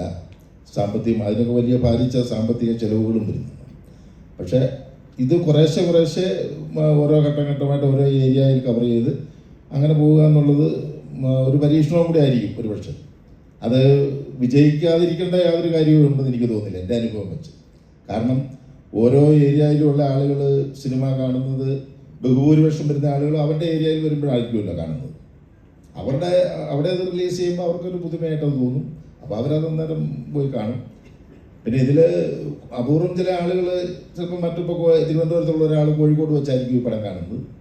അപ്പോൾ അവർ തിരുവനന്തപുരത്ത് പോയിട്ട് ഒരു വർഷം പറയും ഇന്നലെ കോഴിക്കോട് വെച്ച് സിനിമ ഉണ്ട്, ഇവിടെ റിലീസായിട്ടില്ല, അത് ഇവിടെ റിലീസാകും.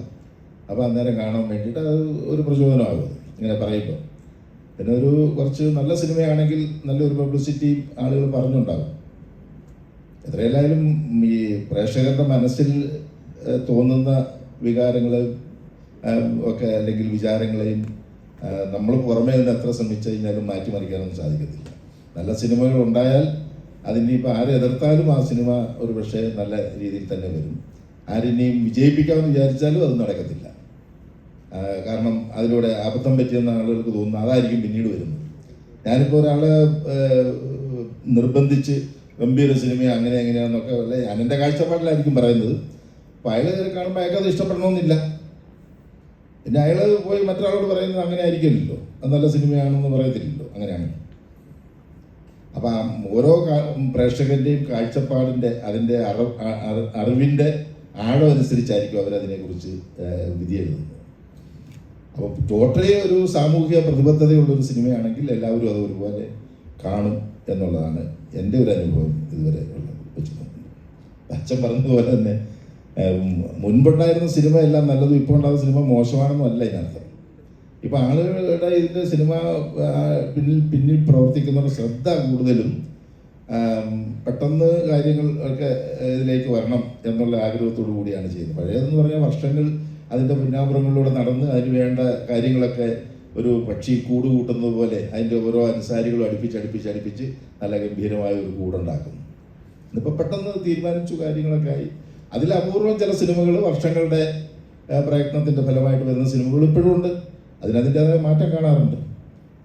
അപ്പോൾ ഇതൊരു നല്ലൊരു ഇതായിരിക്കും. ഇങ്ങനെ കേരളത്തിൻ്റെ പല ഭാഗങ്ങളിലായിട്ട് കുറേശ്ശെ ഇതായിട്ട് വരുമ്പോൾ കൂടുതൽ എല്ലാ ഭാഗങ്ങളിലും അതിൻ്റെ സംഘാടകർക്ക് ശ്രദ്ധിക്കാൻ കഴിയും. അതൊരു നല്ല കാര്യമായിരിക്കും തോന്നുന്നു. എന്തായാലും ഒരു പരീക്ഷണം എന്നുള്ള രീതിയിൽ അറിയാൻ പറ്റുമല്ലോ നമുക്ക്. ഓക്കെ, രമേശൻ്റെ കഥാപാത്രം ഇതിനകത്ത് എത്രത്തോളം വിഷയം കൈകാര്യം ചെയ്യുന്നുണ്ട്? പൊതുവിൽ ഞാൻ അഭിനയിക്കുന്ന സിനിമയുടെ കഥയൊന്നും പൂർണ്ണമായിട്ട് എനിക്ക് കേൾക്കണമെന്ന് നിർബന്ധമൊന്നുമില്ല.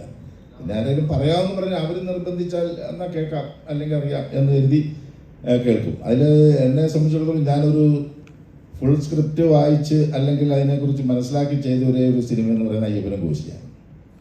കാരണം ഞാൻ ആ സിനിമാ രംഗത്ത് ഒരു മുഴുനീള വേഷം ആദ്യമായിട്ട് ചെയ്യുന്ന ഒരു സിനിമ ആയതുകൊണ്ട് അതിനെക്കുറിച്ച് കൂടുതൽ അറിയണമെന്ന് അങ്ങനെയുള്ള സമയവും ഉണ്ടായിരുന്നു. അങ്ങനെ ആ ഒരു സിനിമയാണ്. പിന്നീട് എനിക്ക് അങ്ങനെ അത്രയും പ്രാധാന്യമുള്ളൊരു സിനിമ ചെയ്യാൻ അവസരം ഉണ്ടായിട്ടില്ല. അപ്പോൾ അതുകൊണ്ട് ബാക്കിയുള്ള കാര്യങ്ങളൊക്കെ കഥ പറയുമ്പോൾ അവർ ജസ്റ്റ് ഫോണിലൂടെ ആണെങ്കിലും കഥ പറയുമ്പോൾ തന്നെ അതിന് ആ കഥാപാത്രത്തിൻ്റെ സാരം എന്താണെന്നുള്ളതും നമുക്ക് ഗ്രഹിക്കാൻ സാധിക്കും. അപ്പോൾ അത് വെച്ച് ആണ് ആ സിനിമ ചെയ്യുന്നത്. അപ്പോൾ ഇനിയൊരു അവസരം ഉണ്ടായാൽ അതിപ്പം ഈ എന്ന് പറയുന്നത് പോലെ തന്നെ ഇദ്ദേഹം വിക്ടർ കഥ പറഞ്ഞപ്പോൾ കഥ എന്ന് പറഞ്ഞു, അതിനകത്ത് ക്യാരക്ടർ എന്നാണെന്ന് പറഞ്ഞു. അപ്പം അത് ഒരു വലിയ വെല്ലുവിളിയായിട്ടൊന്നും തോന്നിയില്ല. അത് സാധാരണ രീതിയിൽ ചെയ്യുന്ന ഒരു നാട്ടുമനുഷ്യൻ്റെ ഒരു ഇത്, നാട്ടിലുള്ള ഒരു സാധാരണ നന്മ പ്രവർത്തിച്ച് നടക്കുന്ന ഒരു മനുഷ്യൻ്റെ മനസാക്ഷിയുള്ള അല്ലെ മനുഷ്യത്വമുള്ള ഒരു മനുഷ്യൻ്റെ കഥ. അപ്പോൾ അത് നമ്മൾ ധാരാളം കണ്ടിട്ടുണ്ടല്ലോ. നമുക്ക് ചുറ്റുപാട് ഒരുപാട് പേരുണ്ടല്ലോ. അപ്പോൾ 1,00,000 പേരുണ്ടെങ്കിൽ ചിലപ്പോൾ 1-2 പേരൊക്കെ ഇച്ചിരി വ്യത്യാസം വന്നിരിക്കും. അപ്പോൾ അങ്ങനെ ഉള്ള ആളുകളാണ് നമുക്ക് ചുറ്റുമുള്ളത്. അതുകൊണ്ട് അത് എളുപ്പമാണ്. പക്ഷെ ഒരു ദുഷ്ടനായ മനുഷ്യനെ നമുക്ക് അവതരിപ്പിക്കാനാണ് ഇച്ചിരി പ്രയാസമുള്ളത്. കാരണം ഈ എത്രയെല്ലാം പറഞ്ഞാലും അത് നമ്മുടെ മനസ്സിലേക്ക് അങ്ങോട്ട് കയറില്ല. കുറേ പാടുപെടേണ്ടി വരും അതിന് വേണ്ടിയിട്ട്. അപ്പം അങ്ങനെയുള്ള ഒരു സിനിമ അല്ലാത്തത് കൊണ്ട്, കഥാപാത്രം അല്ലാത്തത് കൊണ്ട് നമുക്ക് പെട്ടെന്ന് അതിലേക്ക് നമ്മുടെ സ്വഭാവം അല്ലെ നമ്മുടെ മനസ്സുമായിട്ട് നമ്മൾ ആഗ്രഹിക്കുന്ന രീതിയിലുള്ള മനുഷ്യൻ്റെ ഒരു പ്രവർത്തന മേഖലയാകും എന്ന് ഉള്ളത് കൊണ്ട് നമുക്ക് പെട്ടെന്ന് അതിലേക്ക് വരാൻ സാധിക്കും. നമ്മുടെ അച്ഛൻ വല്ലപ്പോഴും ഒക്കെ സിനിമയിൽ വന്നു പോകുന്ന ആളായിട്ടും സ്ക്രിപ്റ്റ് മുഴുവൻ കേട്ട് എന്ന് പറഞ്ഞാൽ ഈ സിനിമയെ കുറിച്ച്. അപ്പൊ ഇതുപോലെ സ്ക്രിപ്റ്റ് കേൾക്കാതൊക്കെ ചെയ്ത് ചിലപ്പം വല്ല കണിയിലും പെടുമെന്നുള്ള പേടിയൊന്നും ഇല്ലല്ലേ? അച്ഛനായതുകൊണ്ട് ആ പടത്തിൻ്റെ എന്താണ് കഥയെന്നറിയാതെ ചേരാൻ പറ്റിയല്ല. കാരണം ഞാൻ ഇവർക്ക് പ്രശ്നമില്ല. കാരണം ആക്ടേഴ്സ് എന്ന രീതിയിൽ ഞാൻ ഒരു പടത്തിൽ ചേരുകയും അതിൻ്റെ എല്ലാ ഭാഗത്തും ബലാത്സംഗം പ്രോത്സാഹിപ്പിക്കുന്ന ഒരു പടം ഇത് നല്ലതാണെന്ന് പറഞ്ഞ് അവസാനം ചേർന്ന പറ്റി.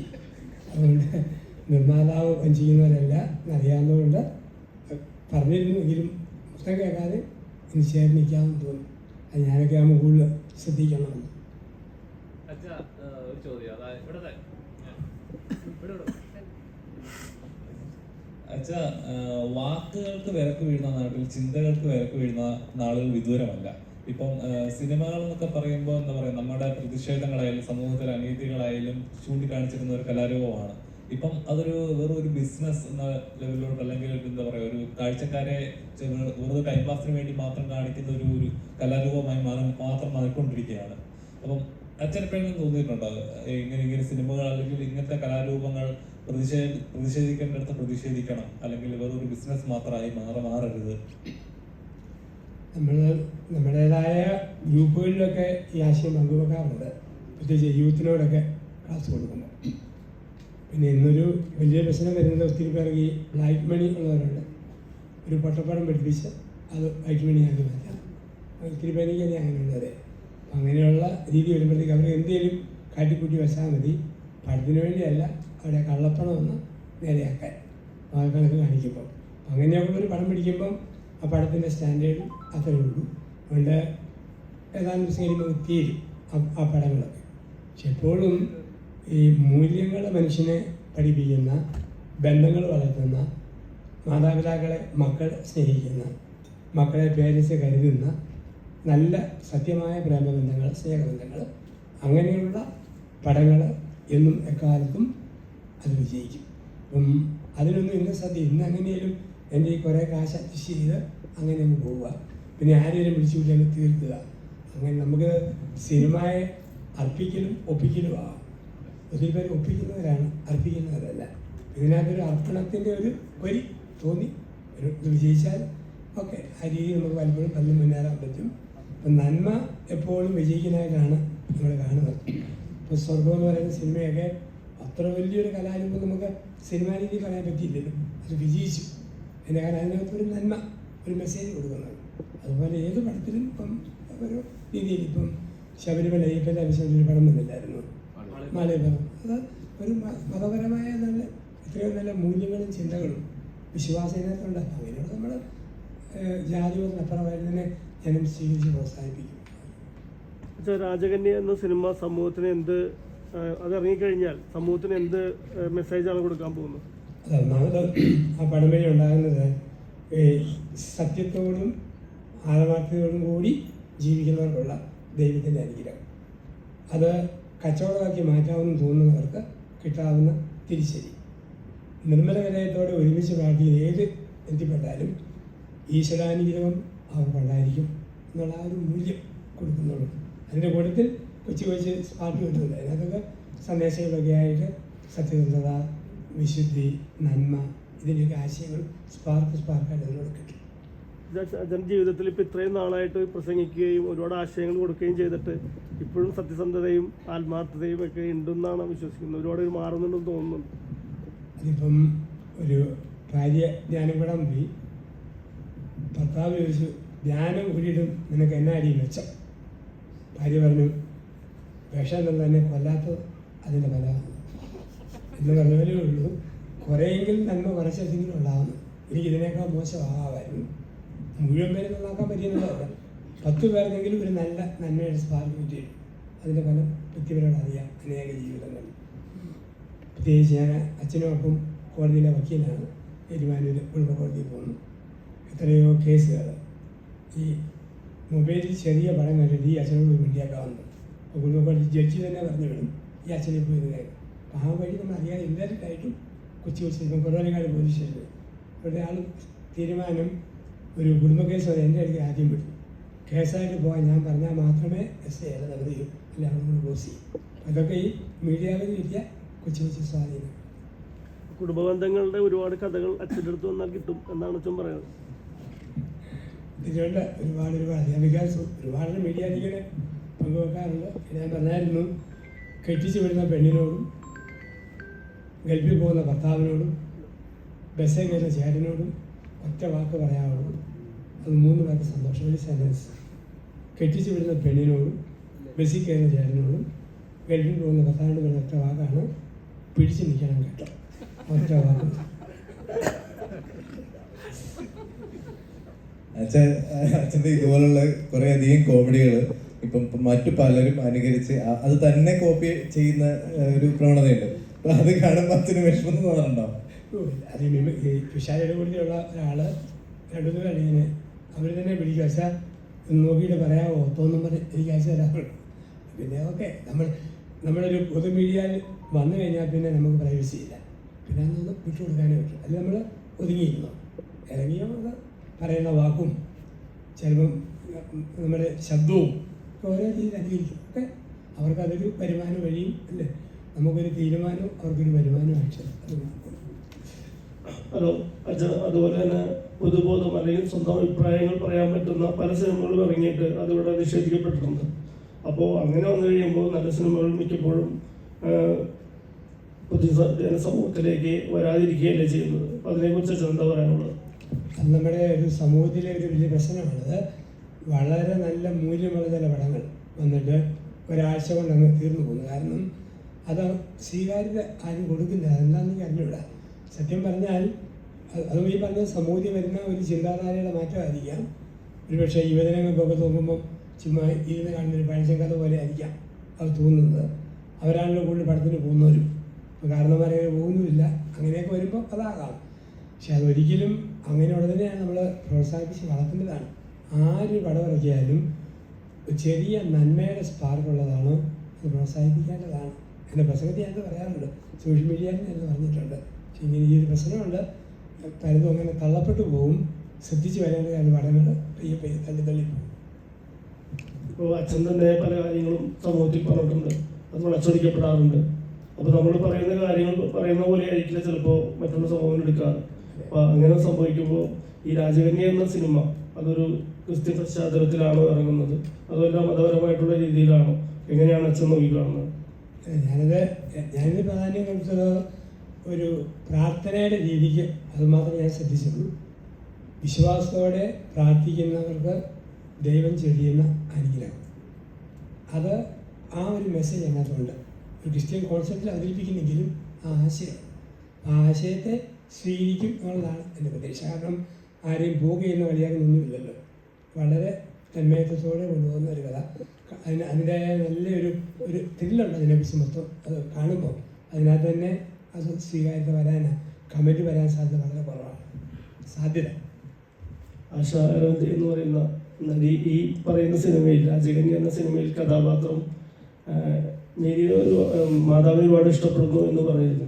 അതിലെ കഥാപാത്രം മാതാവ് റിലേറ്റ് ചെയ്തുള്ള കഥാപാത്രമാണോ അതൊരു അമ്മയോ അങ്ങനെ എന്തെങ്കിലും ആയിട്ടോ ആണോ എന്നാണ് ചോദിക്കുന്നത്.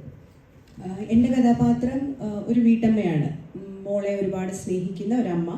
പക്ഷേ ഇതിനകത്ത് മാതാവ് ഒരു വളരെ പ്രാധാന്യമായിട്ടുള്ളൊരു കാര്യമായിട്ട് വരുന്നുണ്ട് എൻ്റെ ആ ഒരു അഭിനയ ആ ഭാഗത്ത്. അപ്പോൾ മാതാവുമായിട്ട് റിലേറ്റഡ് ആയിട്ട് തന്നെയാണ് അഭിനയിച്ചിരിക്കുന്നത്. കാരണം ഞാനത് ആദ്യം തന്നെ പറഞ്ഞല്ലോ, ഞാൻ ഇതിനകത്ത് അഭിനയിക്കുന്ന ഒരു കുഞ്ഞിനു വേണ്ടി ജീവിതം മുഴുവൻ ഒഴിഞ്ഞു വെക്കുന്ന ഒരു അമ്മയായിട്ട്. അപ്പം ഒത്തിരി സ്നേഹിക്കുന്നുണ്ട് ആ കുഞ്ഞിനെ. അപ്പം അതിൻ്റെ ചില കാര്യങ്ങളിൽ ആ ഒരു പ്രാർത്ഥനയുടെ ആവശ്യം വരുന്നുണ്ട് ആ സിനിമയിൽ പല സന്ദർഭങ്ങളിൽ. അപ്പോൾ അവർ ഏറ്റവും കൂടുതൽ ഉറക്കെ പ്രാർത്ഥിക്കുകയും ഏറ്റവും കൂടുതൽ അവർ പേഴ്സണലായിട്ട് സംസാരിക്കുകയും ചെയ്യുന്നത് മാതാവിനോടാണ്. ഇപ്പം വിക്ടർ പറഞ്ഞ പോലെ തന്നെ ഇതിനകത്ത് മാതാവ് മാത്രമല്ല എല്ലാ മതസ്ഥരുടെയും കാര്യങ്ങൾ പ്രതിപാദിക്കുന്നുണ്ട്. ഇതിനകത്തെല്ലാം അച്ഛൻ പറഞ്ഞ പോലെ ഒരു മൂല്യമുള്ള കാര്യങ്ങളാണ് സംസാരിക്കുന്നത്.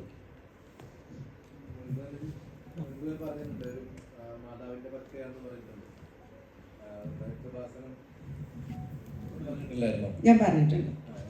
അപ്പോൾ ഇതുപോലെ ഇപ്പം മാതാവിനെ പറ്റി ഒരു സിനിമ വരുമ്പോൾ അതിനകത്ത് റോൾ ചെയ്യാന്ന് പറയുന്നത് അത് ശരിക്കും എന്തെങ്കിലും സജഷൻ വെച്ചിരുന്നോ? ഇല്ല, ഞാൻ ഇത് പറഞ്ഞിട്ടുണ്ട്. പ്രളയശേഷം ജലകന്യക, രാജകന്യക, ഇത് രണ്ടും എനിക്ക് ഒന്നിച്ചു വന്ന സിനിമയാണ്. ഇത് രണ്ടും ഞാൻ ഓരോരുത്തർക്കും ഓരോ വിശ്വാസമാണ് എങ്കിൽ പോലും ഞാൻ പ്രാർത്ഥിച്ചിട്ട് കിട്ടിയ 2 സിനിമയാണ്. അപ്പം അത് രണ്ടും ഇതുമായിട്ട് കുറച്ച് റിലേറ്റഡ് ആണ് മാതാവുമായിട്ട്. പ്രളയശേഷം നിങ്ങളെല്ലാം കണ്ടതാണല്ലോ.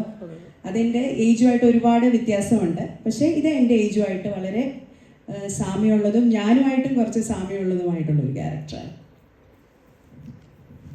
പ്രളയശേഷം ജലകന്യകയിലെ ഒരു ലാസ്റ്റ് സീനൊക്കെ ആകുമ്പോഴത്തേനും കുറച്ച്, അതായത് നമ്മൾ സഭയിൽ തന്നെ ഒരിക്കലും ദൈവം കൂടെ ഇരുന്ന് സിഗരറ്റ് വലിക്കുന്ന രംഗങ്ങളൊക്കെ ആയിട്ട് കണ്ടിരുന്നു. അപ്പോൾ അതിന് ശരിക്കും പറഞ്ഞാൽ നോർമലി ഒരു വിശ്വാസിയെ സംബന്ധിച്ചിടത്തോളം അത് ചോദ്യം ചെയ്യപ്പെടുന്നതാണ്. അപ്പോൾ അത് ആ ഒരു സീനെ കണ്ടപ്പം ശരിക്കൊരു മാതാവിൻ്റെ ഭക്ത എന്നുള്ള രീതിയിലും കൂടെ എന്തെങ്കിലും വിഷമം തോന്നിയിരുന്നോ?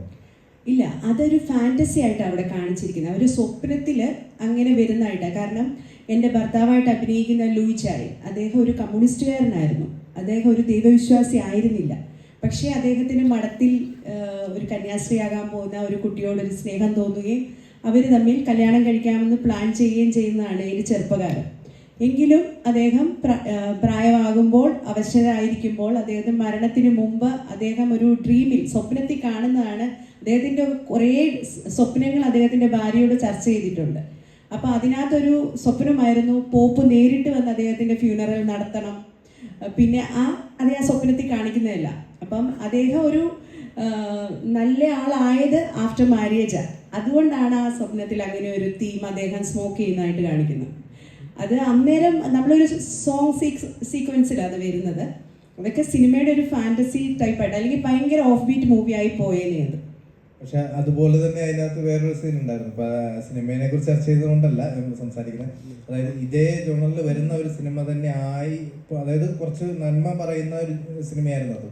പക്ഷെ അത് അവസാനം വന്നു കഴിഞ്ഞപ്പം ആ രീതിയിലേക്ക് കൊണ്ടുപോയി എന്നുള്ളൊരു വിഷമം കുറെ പേര് സംസാരിക്കുന്നതായിട്ട്. അതുകൊണ്ട് ചോദിക്കുന്നതാണ്. മറ്റൊരു രംഗം ഉണ്ടായിരുന്നു. അതായത് അവര് അതായത് വെയില്, അതായത് കന്യാസ്ത്രീയുടെ വെയില് അത് ഇട്ടതിന് ശേഷം ഭയങ്കരമായിട്ട് റീച്ച് ചെയ്യുന്നതാണ്. അത് മടക്കി ഒതുക്കി അകത്ത് അലമാരയിൽ വെച്ച സാധനം ആ സമയത്ത് അത് കണ്ടാലേ ആൾക്ക് ഒരു സന്തോഷം വരുള്ളൂ എന്നൊരു രീതിയിലേക്ക് വരുന്നത്. ഇതും അതുപോലെ തന്നെ നമ്മളിപ്പം ഈ സിനിമയെ പറ്റിയാണ് പ്രൊമോഷൻ എങ്കിലും പറയാൻ നിങ്ങൾ ചോദിച്ചല്ലേ. ഇതും അതുപോലെ തന്നെ അവർ ചെറുപ്പകാലത്ത് ഞാൻ പറഞ്ഞു, അവരിങ്ങനെ കല്യാണം കഴിച്ച ഒരു അഫെയറായാണ് കല്യാണം കഴിച്ചത്. അദ്ദേഹം പാരലൈസ്ഡ് ആയിട്ട് കിടക്കുവാണ്. അദ്ദേഹത്തിന് മരണത്തിന് തൊട്ട് മുമ്പാണ് ഇദ്ദേഹം മരിക്കാൻ പോവുക എന്നുള്ളത് ആ സ്ത്രീക്ക് മനസ്സിലാവുന്നുണ്ട്, ഈ പ്ലമേനാമ്മയ്ക്ക്.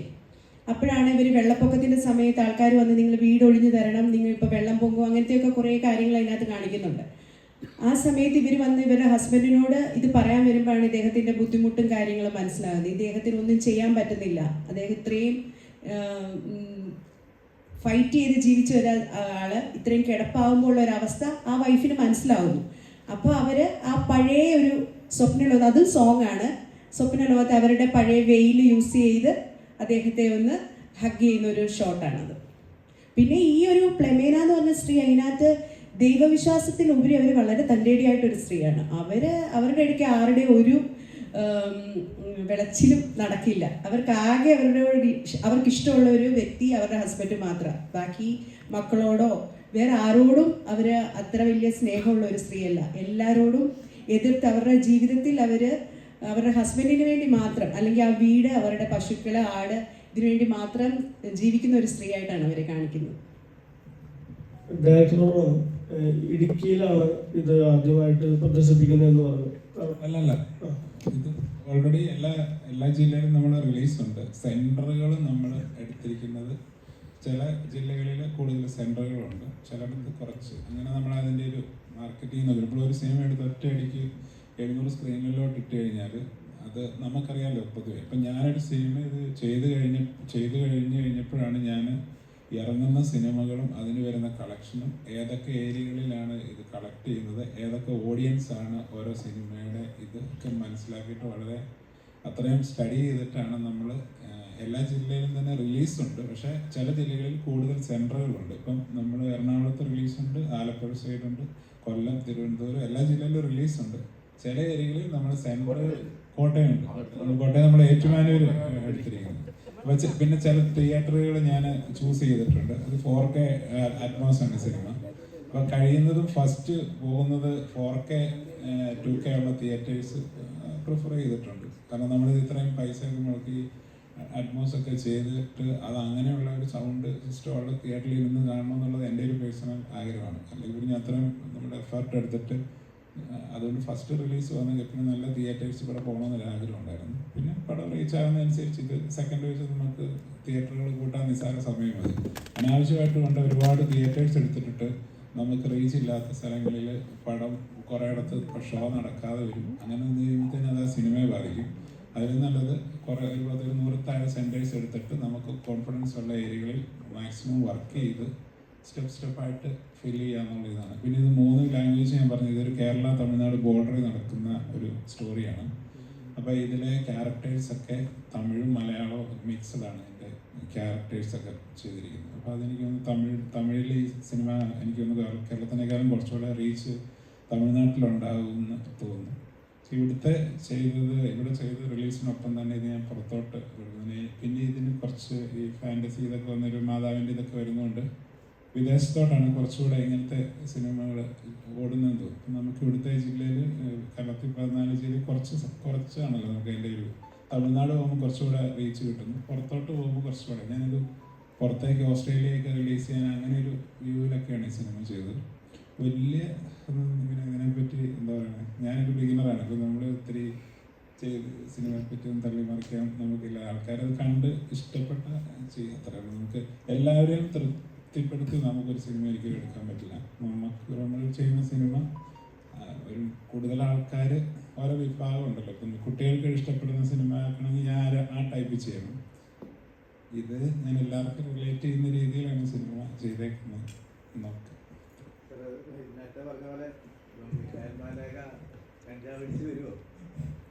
ഇല്ല, അത് ഞാൻ ബേസിക്കലി ഞാനൊരു ക്രിസ്ത്യനാണ്. എന്ന് വെച്ചാൽ ഒരു മതത്തെ ഒരു വിധത്തിന് അവർക്കൊരു ബുദ്ധിമുട്ടുണ്ടാക്കുന്ന തരത്തിലുള്ള ഒരു കാര്യം എൻ്റെ ഭാഗത്ത് നിന്ന് ഒരിക്കലും ഉണ്ടാകത്തില്ല.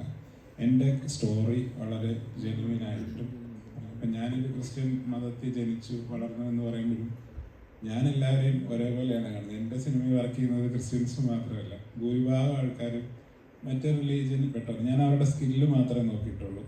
ഒരിക്കലും എൻ്റെ ഒരു മതം ഇതിൻ്റെ അകത്ത് ബിൽഡ് ചെയ്യാൻ വേണ്ടി അങ്ങനത്തെ ഒരു കാര്യങ്ങളില്ല. ഞാൻ ജീസസ് ക്രൈസ്റ്റിൻ്റെ ഇത് വരുന്നെങ്കിൽ ജീസസ് ക്രൈസ്റ്റ് ഫോളോ ചെയ്യുന്നത് എല്ലാ ആൾക്കാർക്കും വേണ്ടിയിട്ടാണ്. അപ്പം അതുകൊണ്ട് ആ ഒരു തോട്ട് പ്രോസസ്സ് വിശ്വസിക്കുന്ന ആളാണ് ഞാൻ. അതിൻ്റെ മരണം വരെ ഞാൻ അങ്ങനെ കീപ്പ് ചെയ്യും.